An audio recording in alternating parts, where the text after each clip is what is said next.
ॐ श्रीगौर्या सकलार्थदं निजपदां भोजेन मुक्तिप्रदं प्रौढं विघ्नवनं हरन्तमनघं श्रीदुण्डितुण्डासिना वन्दे चर्मकपालिकोपकरणैर्वैराग्यसौख्यात् परम् नास्तीति प्रदिशन्तमन्तविधुरम् श्रीकाशिकेशं शिवं शङ्करं शङ्कराचार्यं केशवं बादरायणं सूत्रभाष्यकृतौ वन्दे भगवन्तौ पुनः पुनः ईश्वरो गुरुरात्मेति मूर्तिभेदविभागिने व्योमवद्व्याप्तदेहाय दक्षिणामूर्तये नमः। ओम शांति शांति शांति।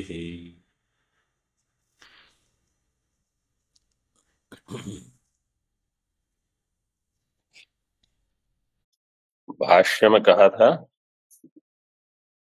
अन्योन्यस्मिन् अन्योन्यात्मकताम् अन्योन्य धर्मांश अध्यस्या इतरेतर विवेकेन अत्यंत विविक्तयोर धर्म धर्मिणोः मिथ्या ज्ञान निमित्त सत्यानते मिथुनीकृत्य अहमिदम ममेदम इति नैसर्गिकोयम लोक व्यवहार है।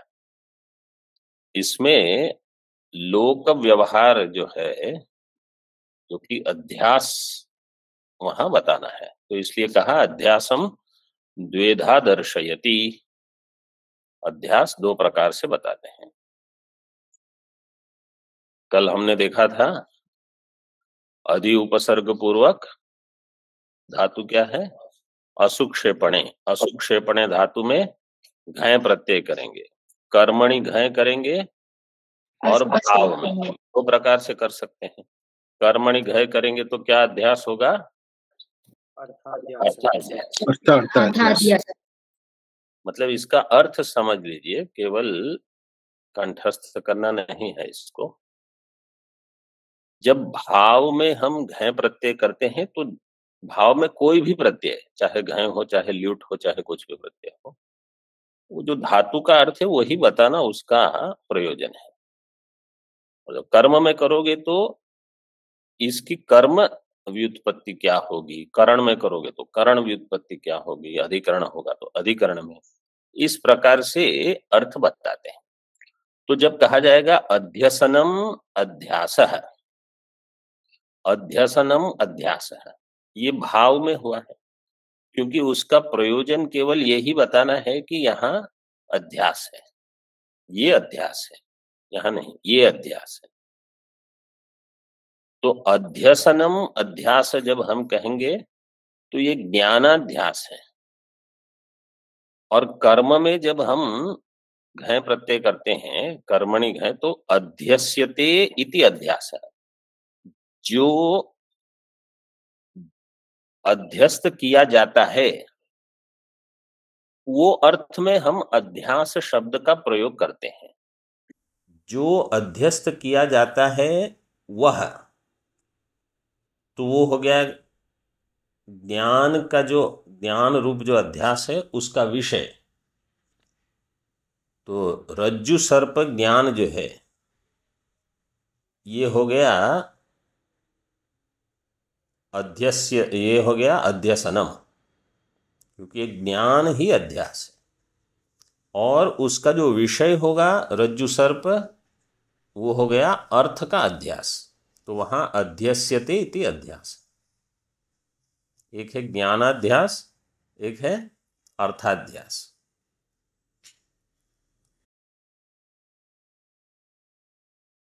तो दो प्रकार से शब्द क्या बना, दोनों प्रकार से अध्यास है।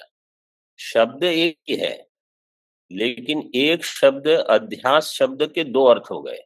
अध्यास शब्द का एक अर्थ हो गया रज्जु सर्प का ज्ञान, अध्यास शब्द का दूसरा अर्थ हो गया रज्जु सर्प रूप विषय जो बाह्य देश में भासता है। शब्द एक ही है, अर्थ दो हो गए अध्यास के। इसी प्रकार लोक व्यवहार है,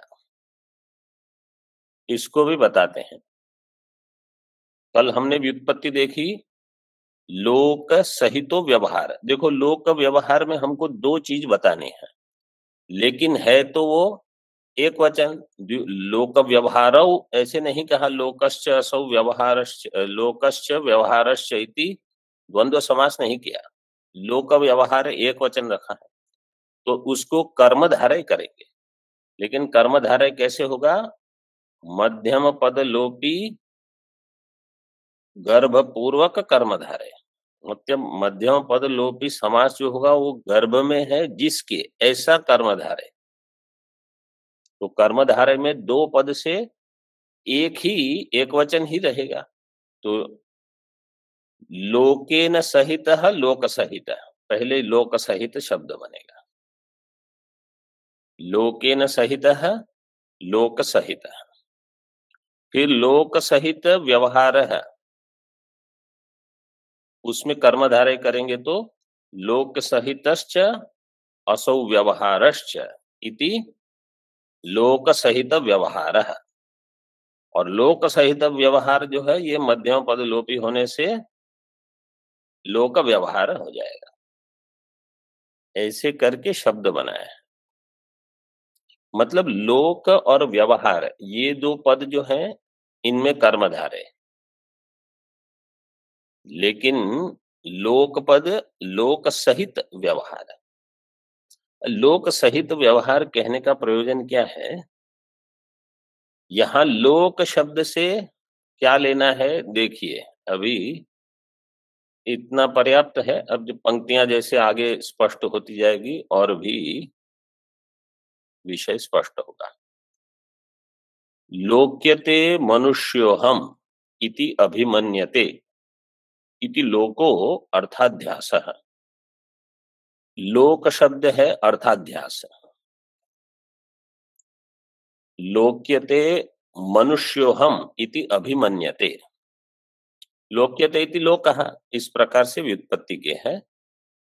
लोक्यते भुज्यते इति लोकः, ऐसे व्युत्पत्ति अन्य जैसे ईशावास्य आदि में आपको भाष्य में ही ये व्युत्पत्ति मिल जाएगी। तो यहाँ लोक्यते इति लोकः ऐसे अर्थ किया है। और वो कैसे है? अर्थाध्यास पर। लोक शब्द अर्थाध्यास दिखाता है, लेकिन वहां व्याख्या में कह दिया मनुष्यो हम इति अभिमन्यते। मनुष्यो हम ये अभिमान, तो अभिमान जो है वो तो अर्थ नहीं है, वो तो ज्ञान है। ठीक है, तो अभिमन्यते में आप अर्थाध्यास कैसे बताते हो? तो मनुष्य हम इति अभिमन्यते में जो मनुष्य पद है उसको प्रधान मानकर ज्ञान उपसर्जन देह, ज्ञान इसमें गौण रहेगा। तो देह रूप ज्ञान उपसर्जन अर्थाध्यास, अगर मनुष्य को मानना है तो। इसी प्रकार अगर अहंकार को लेना है, क्योंकि युष्मत प्रत्यय से तो हमको अहंकार को दिखाना है कि उसका अध्यास हुआ, तो अहंकार रूप ज्ञान उपसर्जन अर्थाध्यास, मतलब अहंकार का अर्थाध्यास, देह का अर्थाध्यास। तो देह वहां अध्यस्त है, ये हो गया लोक शब्द का अर्थ है। ये थोड़ा विषय जटिल भी है और थोड़ा व्याकरण भी इसमें लगते रहता है, लेकिन इसको समझना है। और ज्ञानाध्यास कैसे है आगे बताते हैं। तद विषयो व्यवहारो अभिमान है। अब देखो पहले कह दिया अभिमन्यते, ठीक है, अभी सीधे अभिमान शब्द ही बताते हैं। तद विषयो व्यवहारो अभिमान है। तद विषय, तद से क्या लोगे आगे, और तत्पद से क्या लोगे? तत्पद सर्वनाम है, उसके पूर्व में कौन सा नाम संज्ञा आई? अर्थाध्यास। अर्थाध्यास विषयो व्यवहार है, तो तद विषय का अर्थ है अर्थाध्यास विषय। अर्थात तद विषय का विग्रह कैसे करोगे? हाँ, सह विषयो यस्य, सह विषयो यस्य। सुनाई दे रहा है अभी? ये स्वामी जी। जी स्वामी जी। अब उत्तर दे सकते हो। तत्पद से क्या लोगे? तद विषयों में तत्पद से क्या लोगे? अर्थाध्यास विषयो यस्य। अर्थाध्यास ही विषय है जिसका। अर्थाध्यास विषय किसका होगा? ज्ञानाध्यास का। मतलब जो अध्यस्त ज्ञान है उसका विषय होगा अध्यस्त विषय। जैसे रज्जु सर्प का जो ज्ञान है वो अध्यस्त है, उसका विषय होगा रज्जु सर्प, क्योंकि वो एक अविद्यावृत्ति है, उस अविद्यावृत्ति का एक विषय आवश्यक है, तो विषय हो जाएगा अर्थाध्यास। अर्थाध्यास ही विषय है जिसका ऐसा व्यवहार, ये व्यवहार का अर्थ किया अभिमान। ऐसा अभिमान मतलब ऐसी समझ, अभिमान का अर्थ है एक समझ, वो गलत समझ हो सकती है, यहाँ गलत समझ लेना है। तो एक ऐसी विपरीत समझ, ये विपरीत समझ हो गई ज्ञानाध्यास, और विपरीत विषय ये हो गया अर्थाध्यास। मतलब रज्जु के बदले हम सर्प देख रहे हैं ऐसे। इति ज्ञानाध्यासो दर्शितः। इस प्रकार अर्थाध्यास और ज्ञानाध्यास दोनों दिखाए गए हैं, स्पष्ट होता है। हाँ, देहादि में। हाँ, इसको थोड़ा अभी विचार करते हैं इस पर। समझो हमने दृग दृश्य विवेक ग्रंथ का अध्ययन किया, ठीक है, वाक्य सुधा किया है आप लोगों, लगभग सभी लोगों ने इस ग्रंथ को अध्ययन किया है। इसका अर्थ है कि एक दृश्य है, एक दृष्टा है। तो जो घट है उसको हम क्या मानेंगे? दृश्य। और जो दृष्टा है वो मैं हूं, आत्मा चैतन्य। ठीक है, ये एक विवेक हो गया, तो इसको हम कहेंगे ये दृग दृश्य विवेक है। और आगे यही विवेक अधिकारी जब प्रौढ़ हो जाएगा तो उसकी समझ क्या बताएंगे कि मन की जो अंतःकरण की जो वृत्तियां हैं, काम, संकल्प, विचिकित्सा, श्रद्धा, श्रद्धा सारी वृत्तियां, ये वृत्तियां दृश्य है। घटाकार वृत्ति, पटाकार वृत्ति, अन्य कोई भी विषयाकार वृत्ति, ये विषया भी, ये वृत्तियां भी दृश्य है। और उसका दृष्टा वो भी आत्मा है, मैं हूं। तो यहाँ दो प्रकार से हम कहते हैं कि दृश्य और दृष्टा। एक है बाह्य दृश्य और एक है अंतर्दृश्य। इसी प्रकार यहाँ क्या कहते हैं कि जो बाह्य अर्थ वो भी अध्यस्त है, और जो वृत्तियां हैं तद विषयक, कोई भी विषयक, लेकिन यहाँ केवल समझने के लिए एक दृष्टांत, वो वृत्तियां भी अध्यस्त है। तो पहले तो ये प्रश्न होगा कि अध्यस्त किस में है? तो अध्यास हुआ है चैतन्य में। तो चैतन्य में दो चीजें भासती हैं, बाह्य दृश्य, मतलब दृष्टा में ही दोनों भासते हैं, बाह्य दृश्य भी और अंतर्दृश्य भी। इसी प्रकार जैसे मनुष्य का देह है, तो देह भी अध्यस्त है चैतन्य में, क्योंकि ये घट के समान है, घट सदृश हो गया अब ये दृश्य। तो देह अध्यस्त है चैतन्य, अध्यस्त है चैतन्य में। और मनुष्यो हम, देहोहम, ये जो वृत्ति है, ये भी चैतन्य में ही अध्यस्त है। ये वृत्ति का अध्यस्त होना, ये है ज्ञानाध्यास। और भौतिक पदार्थ आदि जो हैं, अभी भौतिक का अर्थ ये नहीं है कि पंच महाभूत से ही बने हो, क्योंकि व्यावहारिक जगत में वो पंच महाभूत का कार्य होगा और प्रातिभाषिक जगत में वो किसका कार्य होगा? अविद्या। अविद्या का। अविद्या से ही वो वस्तु बनी है, इसलिए उसको अनिर्वचनीय अनिर्वचनीय रज्जु सर्प की उत्पत्ति मानेंगे हम। तो बाह्य विषय जैसे शरीर है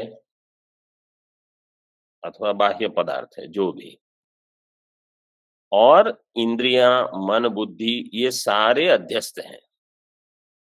और उनका ज्ञान कि अयम घटः, अयम रज्जु सर्प, जैसे हमको ज्ञान होता है रज्जु सर्प का, इसी प्रकार देह में अयम देह ऐसे भी भान होता है, मम देह, और अहम देह ये भी भान होता है। तो यहाँ क्योंकि तादात्म्य अधिक है, क्योंकि ये कर्म से उपार्जित है, जो कर्म से इकट्ठा किया है वहां तादात्म्य अधिक होगा। जो हमेशा आपके साथ उपलब्ध है वहां तादात्म्य अधिक होगा। जिस कमरे में आप हमेशा रहते हो वो आप उस कमरे को अपना मानोगे, और जिस कमरे में आप कभी कभी जाते हो वो उसमें कुछ गिर गया ये हुआ तो बोले ठीक ही है, उसमें क्या है। तो देह को हम अहम मानते हैं। यहाँ अयम देह है, इस प्रकार से अध्यास भी हो सकता है, लेकिन अहम देह ये विशेष होता है। जबकि बाह्य जगत में अयम घट है, अयम पट है, ऐसे ही अध्यास होता है। तो विषय भी अध्यस्त है चैतन्य में, और इसकी जो ऐसी वृत्ति बनती है विषय के बारे में, चाहे वो अयम हो से हो, वो दोनों अध्यस्त है। अध्यस्त क्यों है? क्योंकि अहम ब्रह्म को छोड़ के और कोई भी विचार हुआ अहम के बारे में, वो अध्यस्त ही होगा। और श्रुति कहती है कि समस्त जगत ब्रह्म है, तो ब्रह्म के बदले आप वहां घट देख रहे हो, पट देख रहे हो, गंगा जी देख रहे हो, हिमालय देख रहे हो, मनुष्य देख रहे हो, ये भी अध्यस्त है, क्योंकि वास्तव में तो ये चैतन्य ही है। अभी जो प्रश्नोपनिषद में इतनी बड़ी जो मीमांसा हुई, उसका एक वाक्य में भाष्यकार ने अर्थ क्या दे दिया? ये सृष्टि चैतन्य पूर्विका है, चैतन्य पूर्व में है जिसके, ऐसी ये सृष्टि है। मतलब वास्तव में वे चैतन्य ही चैतन्य है। इसके लिए वहां शब्द देते हैं विज्ञान घन। घन का अर्थ क्या है? जिसमें और कुछ प्रवेश न हो सके और किसी का, वो है घन, मतलब वही वो। तो विज्ञान घन से कहते हैं कि केवल विज्ञान है। अब केवल विज्ञान के बदले मुझे वहां घट दिख रहा है, मुझे और कुछ दिख रहा है, सूर्य, चंद्र, आकाश, तो ये अध्यास है, ये समझना। ये हो गया अर्थाध्यास। और समझो विषय न भी हो, लेकिन हम विषय का चिंतन तो करते ही हैं, घट रूप से, सूर्य रूप से, जो भी उपासना करो या प्रत्यक्ष अनुमान, कैसे भी, वो सारा का सारा अध्यस्त ही है चैतन्य। तो इस प्रकार अर्थाध्यास और ज्ञानाध्यास द्विविध अध्यास है। ये दो प्रकार से अध्यास होता है। अभी इसमें हमारा प्रश्न क्या होता है, इतना तो स्पष्ट हो गया। प्रश्न ये होता है कि हम अध्ययन तो कर ही रहे हैं, लेकिन ये सब अध्यास है, ये लग नहीं रहा। मतलब अध्यास है वो तो छोड़ो, बाद की बात है, क्योंकि पहले तो हमको ये दृग दृश्य ही हमेशा ध्यान में रहना चाहिए। जब हम किसी वस्तु को देखते हैं कि ये पट है, तो इसमें पटत्व है, इसमें दृश्यत्व भी है, लेकिन मेरी बुद्धि में पटत्व तुरंत आ जाता है, और दृश्यत्व कभी आता है, कभी आता ही नहीं है। जब दृश्यत्व आ गया, फिर व्याप्ति आनी चाहिए। यत्र यत्र दृश्यत्वम तत्र तत्र मिथ्यात्व। ये व्याप्ति तो जब दृश्यत्व जब बुद्धि में आएगा ही नहीं, तो मिथ्यात्व ये भान कब होगा? तो इसके लिए केवल जो बहुत जिनकी बहिर्मुखता पहले ही नष्ट हो चुकी है, इनको तो ये भान हो जाएगा। बाकी लोगों के लिए यही समाधान है कि आप केवल पाठ में श्रवण करोगे, इससे नहीं होगा। ये सबके लिए समान है, सभी लोगों को ये सुनना होगा। केवल हम पाठ श्रवण करेंगे, और अगर हम सोचते हैं कि जैसे ही मैं बाहर निकलूं मुझे ये दृश्य है, बाहर दृश्य भी समझेगा और अंतर दृश्य चल रहा है ये भी भान होगा, तो ये कहाँ होता है? नहीं होता है। इसके लिए हमको इसलिए कहा आपको मनन भी करना पड़ेगा। तो वहां मनन का अर्थ ये भी है कि आप थोड़ा इसी पर चिंतन करो फिर से, ये वास्तव में मैं घट को दृश्य देख रहा हूं, दृश्यत्वेन जानता हूं कि घटत्वेन ही जानता हूं।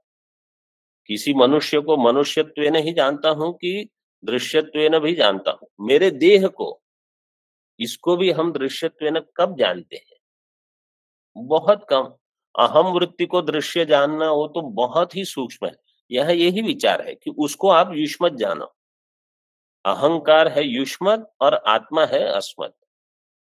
तो इतना सूक्ष्म विचार जो करना है, बाह्य चिंतन ये वो अथवा अन्य अन्य पदार्थ, साधना बहुत प्रकार की होती है। आप 3 बार समझो रोज गंगा स्नान करते हो, ये भी साधना है, लेकिन वो साधना सीमित रहेगी, आपको एक हद तक ले जाएगी, बाद में कह देगी इससे आगे हम आपको नहीं ले जा सकते।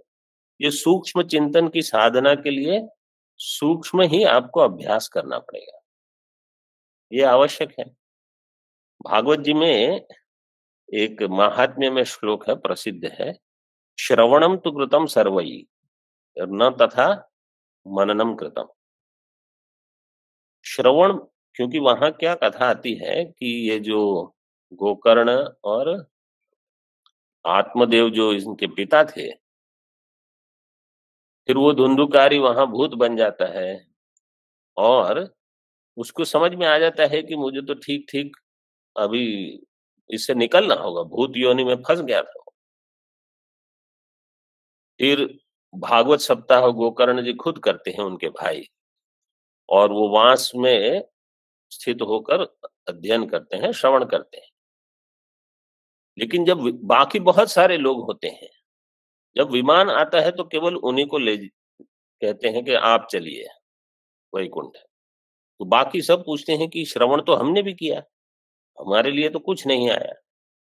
तो तब ये बताते हैं कि श्रवण तो बहुत लोगों ने किया, लेकिन जो मनन आवश्यक है, श्रद्धा भक्ति पूर्वक मनन, इसका वो नहीं हुआ, तो इसलिए आप यहीं रहो। मतलब फल में भेद जो है वो मनन से होगा। अगर सभी लोग श्रवण कर रहे हैं और मनन कम लोग कर रहे हैं, तो फल में भेद दिखेगा ही दिखेगा। फिर आप ये नहीं कह सकते कि नहीं वो चावल खाते हैं इसलिए इनकी बुद्धि सूक्ष्म है और हम रोटी खाते हैं इसलिए हम जड़ हैं। ये हेतु फल वहां नहीं है। आप मनन नहीं कर रहे हैं, आप अन्य अन्य चीजों में बहुत चिंतन करते हो, इस विषय को छोड़ देते हो, तो ये परिणाम होता है। और क्या? तो हमको लगता है कि दोष कहीं और है, फिर हम ढूंढते रहते हैं। इस शास्त्र में सब दिया है कि श्रवण के बाद आपको मनन करते रहना होगा। अगर ये नहीं करेंगे, हमको फल नहीं दिखेगा, फिर हम अन्य अन्य किसी निमित्त को कहेंगे कि इसके कारण मैं दुखी हूं, तो इस निमित्त से दुखी हूं। आप जो समझो, और क्या। तो ये बहुत आवश्यक है। मनन का समझो हमारे में इतना सामर्थ्य नहीं। अब हम जैसे विचार करते हैं, अध्यास भाष्य सभी आचार्यों को उपलब्ध है, ठीक है। कितने आचार्यों में ये सामर्थ्य है कि इस प्रकार से विचार करना। मतलब बिना टीका के अगर हमको कहा जाए कि जैसे रत्न प्रभाकर ने सोचा, इसमें से आप कितना सोच सकते हो, तो मुझे लगता है हम 0.05% भी नहीं सोच सकेंगे। कहाँ यहाँ लोक व्यवहार में अर्थाध्यास भी है, ज्ञानाध्यास भी है, इतना सामर्थ्य नहीं है। तो कम से कम हम जो पढ़ते हैं उसका चिंतन तो कर ही सकते हैं। बिल्कुल हम हमारे पास सामग्री न हो और चिंतन करना, ये तो हमारे बस की बाहर की बात है। लेकिन सामग्री इतनी है, अब इसी पर अगर चिंतन करके कैसे चिंतन करना, जैसे सामान्यतः रूप बताता हूं। समझो ये पाठ हमने अध्ययन किया, अगर आपको कहा जाए कि कल यही पाठ आपको चलाना है, जो आज पढ़ाया गया कल उसी को आपको कल 45 मिनट में बताना है, तो आप कैसे पढ़ोगे?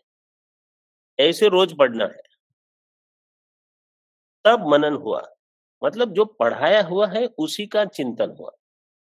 तो ऐसे अगर आप रोज सोचोगे ना, फिर आपको ये वास्तव में होगा, नहीं तो केवल वो घट में भी नहीं पहुंचेगा कि घट अध्यस्त है, वो रोज कहाँ दिखता है हमको।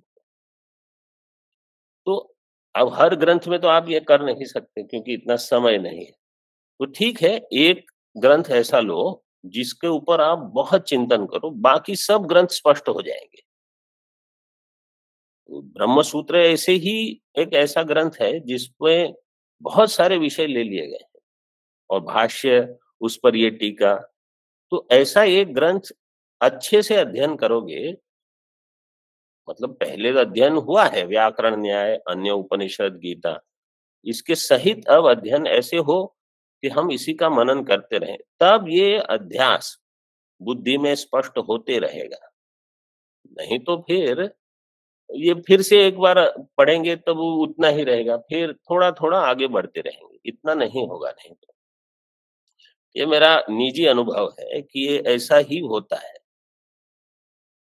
और हम यहाँ कोई ऐसे विशेष अधिकारी है नहीं, इतना सारा पुण्य लेके आए हो कि एक बार में तुरंत सीधी निर्विकल्प समाधि ही लग जाए, ऐसा तो है नहीं। तो मेहनत करनी पड़ेगी और क्या, विकल्प है नहीं। जो संपत्ति, साधन संपत्ति हम लेके आए हैं, उसी से काम चलाओ और उसको बढ़ाते रहो। तद विषयो व्यवहारो अभिमान है, ये है ज्ञानाध्यास दर्शितः। तो पहले हो गया धर्माध्यास, धर्मी अध्यास। अब ये ज्ञानाध्यास अर्थाध्यास, इसको ध्यान में रखिए। आगे द्विविधाध्यास स्वरूप लक्षणम आह, ये जो दो प्रकार के अध्यास है उसका स्वरूप लक्षण बताते हैं। स्वरूपम एवं लक्षणम, स्वरूप लक्षणम। अन्योन्यस्मिन् इत्यादिना धर्म धर्मिणो हो इत्यंतेन। तो जो भाष्य की पंक्ति है, समाधान भाष्य की, अन्योन्यस्मिन्न्योन्यात्मकताम अन्योन्य धर्मांश्चाध्यस्येतरातरा विवेकेन अत्यंत विविक्तयोर धर्म धर्मिणो हो, यहां तक। धर्म धर्मिणो हो, ये पद कैसा है? एक वचन, द्विवचन, बहुवचन, क्या है ये? द्विवचन। ये द्विवचन है, धर्म धर्मिणो। तो इसमें दो क्या क्या है? धर्म और धर्मी। धर्म और धर्मी, अहंकार अध्यास और अध्यस्त। ऐसा हमको लगता है कि धर्म और धर्मी है, वास्तव में धर्मिणो हो मतलब दो धर्मी है, अहंकार और आत्मा। दो धर्मियों का अध्यास बता रहे हैं।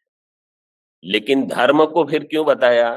तो धर्म के साथ जोड़ेंगे तो देखो व्याख्या कैसे की है।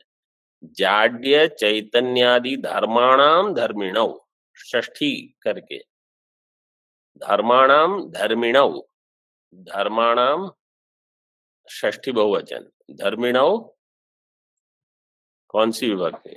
षष्ठी द्विवचन। षष्ठी द्विवचन। दो धर्मी, दो धर्मियों के बीच में, लेकिन धर्मी कैसे? धर्म वाले धर्मी, धर्माणाम।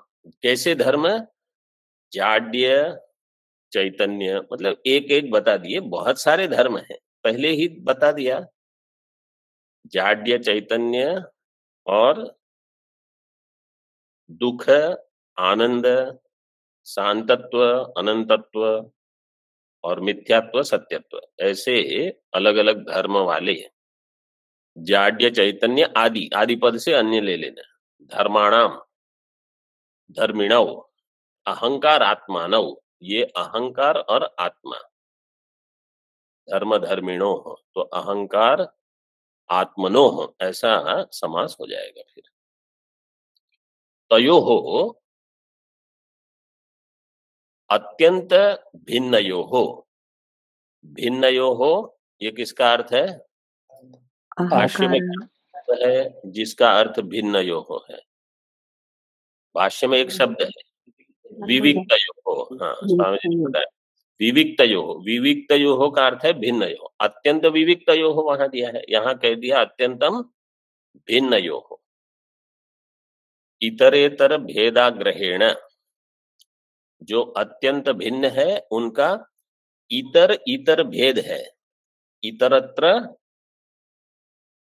इतरस्य, इतरेषाम। हाँ, इतरेषाम षष्ठी, सप्तमी षष्ठी, ऐसे इतरत्र इतरस्य अथवा इतरस्य इतरत्र, कैसे भी लीजिए, उनका जो भेद है, भेद मतलब कौन सा अभाव? अन्योन्य अभाव। अन्योन्य अभाव, मतलब ऐसे आपको हर पद के ऊपर सोचते रहना होगा। तो अन्योन्य भाव का अर्थ है ये इससे विलक्षण है, इससे विविक्त है। वो विविक्त नहीं होना, नहीं भासना। इतर इतर भेद अग्रहण, उस भेद का अग्रहण, ग्रहण अन्योन्यस्मिन, अन्योन्य तादात, अन्योन्यस्मिन का अर्थ किया अन्योन्य तादात्म्य, अन्योन्यस्मिन का अर्थ है अन्योन्य तादात्म्यम, दो के बीच में तादात्म्य हो जाना। ये पहले हमने देख लिया। अन्योन्य धर्मांश, तादात्म्य से अर्थ क्या दिया था? भेद सहिष्णु अभेद। अन्योन्य धर्मांश, और एक दूसरे के परस्पर जो धर्म है, धर्मिणो हो और धर्मांश, धर्मांश अभी अलग से दिया है, इसलिए पहले धर्मिणों में केवल धर्मी लिए हैं समास में। अन्योन्य के धर्म व्यत्यासेन, व्यत्यासेन, व्यत्यास का अर्थ है परस्पर उनका वैपरीत्य, विपर्य, वैपरीत्य, हाँ, परस्पर वैपरीत्य, एक दूसरे से भिन्न होने पर भी एक का वैपरीत्य दूसरे के साथ नहीं होना। व्यत्यास्येन अध्यस्य, लोक व्यवहार है। लोक व्यवहार उस पंक्ति के बिल्कुल अंत में है, भाष्य की जो पंक्ति है उसमें। तो क्या, किसका अध्यास यहाँ कहा? अन्योन्य धर्मांश्च अध्यस्य, पहले धर्मिणौ अध्यस्य, फिर तयोः अत्यंत विविक्तयोः, उसका इतर इतर भेद अग्रहण हुआ, उसके भेद अग्रहण पूर्वक उनके धर्मों का भी एक दूसरे में अध्यास हो गया। धर्मियों का भेद नहीं जानने के कारण धर्मों का एक दूसरे में अध्यास हो जाना, धर्मियों को विविक्त रूप से नहीं जानना, भेद का अग्रहण, इससे धर्म का अध्यास हुआ। इस प्रकार से अध्यस्य, अध्यास करके फिर लोक व्यवहार होगा। लोक व्यवहार का अर्थ है ज्ञानाध्यास, अर्थाध्यास। व्यवहार शब्द से कितने अर्थ होते हैं? 4 अर्थ है। कौन से? हाँ, हाँ, अभिज्ञा, अभिवदन, हानोपादान, अर्थ क्रियाकारित्वम। व्यवहार के 4 अर्थ दिए हैं पद्मपादाचार्य जी ने। इसको समझ लीजिए। अभिज्ञा, और बहुत लोगों ने ये पहले सुना है, ऐसा नहीं है कि सब पहली बार सुन रहे हैं, लेकिन क्या है बुद्धि में उस समय स्फुरण नहीं होता कभी-कभी। क्योंकि ये सब चीज़ जब इसको बार-बार अभ्यास नहीं करते, तो बुद्धि में स्फुरण नहीं। अभिज्ञा, अभिज्ञा से उसका ज्ञान, अभिवदन, अभिवदन से उसका कथन, वाक व्यवहार। एक हो गया ज्ञान व्यवहार, एक है वाक व्यवहार। अभिज्ञा, अभिवदन, हानोपादान, हान उपादान उसका ग्रहण करना, उसको रख देना कहीं। जैसे घट है, तो घट का ज्ञान एक हो गया। घट की उक्ति, घटः अयम घटः घटम आनय, ये होगा वाग व्यवहार, अभिवदन। फिर घट को लेना, छोड़ना, रखना, और अर्थ क्रियाकारित्वम, उस घट का उपयोग करना, उसमें घी दूध कुछ रखना, ग्रहण करना उसको, ऐसे। तो 4 प्रकार से व्यवहार होता है। तो पूछेगा कोई कि यहाँ कौन सा अर्थ है, तो यहाँ अभिमान, अभिज्ञा जो है उसको लेना है, इसलिए व्यवहार के लिए दे दिया व्यवहारो अभिमान, अभिज्ञा, तो ज्ञानाध्यास। मतलब मुख्य पहले ज्ञान हो, फिर बाकी सब क्रियाएं होंगी। इति लोक व्यवहार अध्यस्य लोक व्यवहार इति योजना। तो अब फिर से वो हमारा पहले जो घट के ऊपर विचार किया उसको थोड़ा समझ लीजिए। अयम घट है, तो घट जब हमारे सामने है तभी भी 2 प्रकार की समझ हो सकती है। एक समझ क्या होगी कि घट बाह्य देश में है और मेरा पूरा ध्यान उस घट के ऊपर है, क्योंकि अब मुझे वो घट को लेकर कुछ हानोपादान, अर्थ क्रिया कुछ करना है। तो घट दृश्य है मेरे लिए उस समय। तो घट ज्ञान दृश्य कब होगा मेरे लिए? जब घट बाह्य घट गौण हो जाए और घट ज्ञान मुख्य हो जाए मेरे लिए, तब मेरे व्यवहार में मैं घट से अधिक व्यवहार नहीं कर रहा हूं, केवल घट ज्ञान से ही व्यवहार करूंगा। तब जाके उस ज्ञान वृत्ति को जो भी करना है, उसको दृश्य समझना है, उस वृत्ति का निरोध करना है, वो व्यवहार तब संभव होगा। तो जब कहते हैं चित्त वृत्ति निरोध है, अथवा उस वृत्ति को काटना है, उसमें दृश्यत्व देख के उस वृत्ति में मिथ्यात्व देखना है, ये व्यवहार कब होगा? जब बाह्य घट को मैं महत्व नहीं दे रहा। तो एक ही वस्तु में ज्ञानाध्यास भी है, अर्थाध्यास भी है। जब ज्ञान गौण हो जाएगा तो ज्ञान उपसर्जन पूर्वक अर्थाध्यास होगा और अर्थ उपसर्जन पूर्वक ज्ञानाध्यास होगा। जब अर्थ गौण है मेरे लिए, तब मैं केवल ज्ञान की वृत्ति जो है उसी को दृश्य मानूंगा, उसी पर व्यवहार करूंगा, उसको अध्यस्त है ये सोचूंगा। और जब ज्ञान मेरी बुद्धि में इतना अभी स्फुरित नहीं है, क्योंकि विषय ही महत्व ले रहा है, तो बस फिर वहां दृश्य मानो, अभी तो उसको अध्यस्त समझो पहले, बाद में फिर आप ज्ञानाध्यास। वास्तव में दोनों अध्यास साथ में ही होते हैं, लेकिन किसी के लिए किसी विषय का, जो विषय हमारे लिए बिल्कुल अनावश्यक है, हम वहां ज्ञानाध्यास समझ सकते हैं। जिस विषय को हमने अधिक महत्व दिया है, वहां सीधे ज्ञानाध्यास समझ में नहीं आएगा। पहले आपको अर्थ अध्यस्त है, इसको निष्ठा थोड़ी करनी पड़ेगी, फिर आगे बढ़ोगे। ये सब क्रम है। तो यात्रा लंबी चलती है इसमें। अर्थ उपसर्जन पूर्वक ज्ञान का अध्यास ये ज्ञानाध्यास है, और ज्ञान उपसर्जन पूर्वक अर्थ का अध्यास हो जाएगा, वो अर्थाध्यास।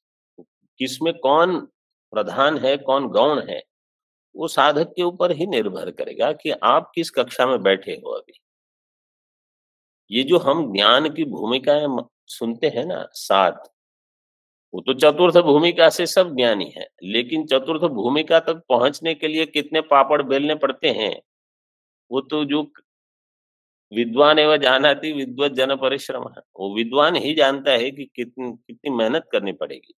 मतलब मेहनत ये है कि आपको इसी में डूबना पड़ेगा, यही चिंतन चलता रहे तब हो जाएगा, नहीं तो धीरे धीरे आगे बढ़ेंगे।